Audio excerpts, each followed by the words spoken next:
Guys, it's James from Square Lemon Training. I've just been delivering some training and a lady on the course had severe asthma and she summed things up really well, so I just thought I would take the opportunity to get it into a video as it can be really helpful. The statistics for asthma are quite shocking. Some estimates are that between 7 and 10 people a week die from asthma attacks in this country. That's quite shocking, and numbers are on the increase. Lots of arguments as to why. One of the groups of people who are more at risk are probably people who work around lots of chemicals, so cleaning. Cleaners are one of the sectors where you're seeing an increase in asthma, as well as things like dermatitis as well.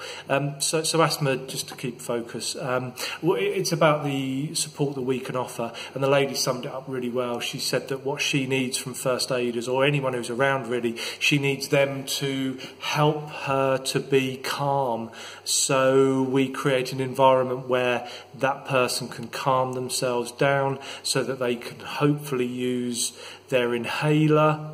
A beautiful tip that she said, so I suppose what does that mean? That means trying to get people out of the way so that it's a calmer environment, try to get people away so that people aren't staring, because all of that side of things really makes these first aid situations much worse for you as a first aider, because you start to feel inadequate, you start listening to what people are saying and people filming it and all that stuff. At the same time, for the actual person, it's embarrassing, it's hard to have to try to block them out. So make the space safe and quiet, talk to them calmly but that you're in control, help them to breathe. How do you help somebody to breathe? Well, there are various safeguarding issues that we might think about, but I'm going to throw them all aside and say you put your arm around somebody and you breathe to them. You breathe heavily and loudly so that they can hear you and they can feel the rise and fall of your breathing,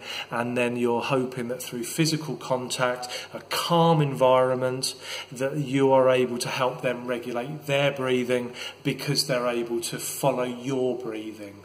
Okay, so a really good tip earlier was contact with the person, so hold their hand, hold their arm, put your arm around them, and you breathe as a first aider more deliberately so that they can link into that and try and follow that, and that's really going to help them calm their breathing and also be able to take the medicine from the inhaler. So obviously within this, if this doesn't work, when you think of the statistics that can be upwards of 10 people a week possibly dying in this country, we must take it seriously. If you don't very quickly see a response from the person, if their breathing doesn't change and they're not getting the medicine from the inhaler, then we need somebody to call 999, but ideally somebody else so that you can stay with them to keep them calm so it doesn't become even more critical.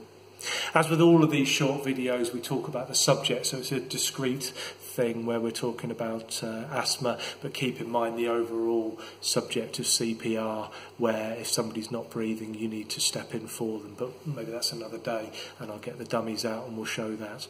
But with asthma, keep them calm and try to help them regulate their breathing. Okay, have a great day.